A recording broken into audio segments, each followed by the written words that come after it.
आइए एक कथा सुनाती हूँ। एक बार की बात है, एक साधु महात्मा थे। एक हफ्ते में एक बार ही भोजन ग्रहण करते थे और 6 दिन कंद मूल और फल पर जीवन व्यतीत करते थे। और वो भोजन भी एक बूढ़ी मैया के घर गांव में ग्रहण करते थे। वो बूढ़ी मैया का कार्य क्या था, वो दिन भर रुई की बाती बनाती, उसको बेचकर आती और उससे जो पैसे इकट्ठे होते वो साधु महात्माओं की सेवा करती। इसी प्रकार उसे पूरा दिन बीत जाता। साधु महात्मा कई वर्षों से लगातार हफ्ते में एक बार भोजन करने बुढ़िया माई के घर आते थे। ये सिलसिला सालों से चला आ रहा था।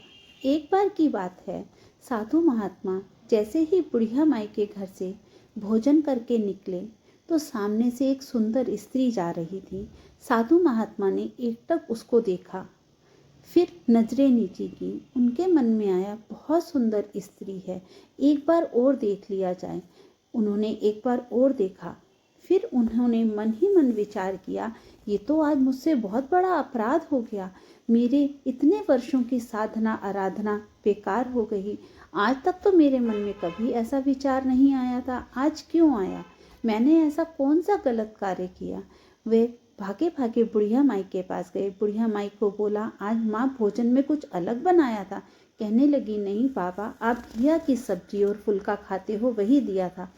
कैसे बनाया था? कुछ नमक मिर्च मसाला अलग डाला था? नहीं बाबा, बस इतना ज़रूर किया था, कल मैं रुई की बाती बना रही थी, मेरे दिए में तेल खत्म हो गया। सामने दिया चल रहा था, सामने वाले घर में, उसकी रोशनी में बैठकर मैंने बाती बनाई, फिर उसी बाती को बेच कर आई और मैंने भोजन बनाया।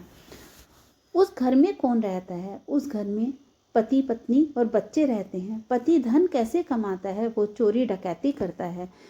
इसीलिए उसके लाए गए धन से वो दिए का तेल आया, दिए के तेल से रोशनी हुई। उस रोशनी में बैठकर माँ तुमने दिया की रोशनी में बैठकर बाती बनाई और उसको बेचकर पैसा इकट्ठा करके भोजन बनाया। इसीलिए मेरे मन में ये गलत विचार आया। इस कहानी से हमें शिक्षा मिलती है, अगर हम धन गलत तरीके से कमाते हैं तो हमें उसके उपयोग के बाद हमारे मन में गलत भावना की दुर्भावना आती ही है। श्री शिवाय नमस्तुभ्यम।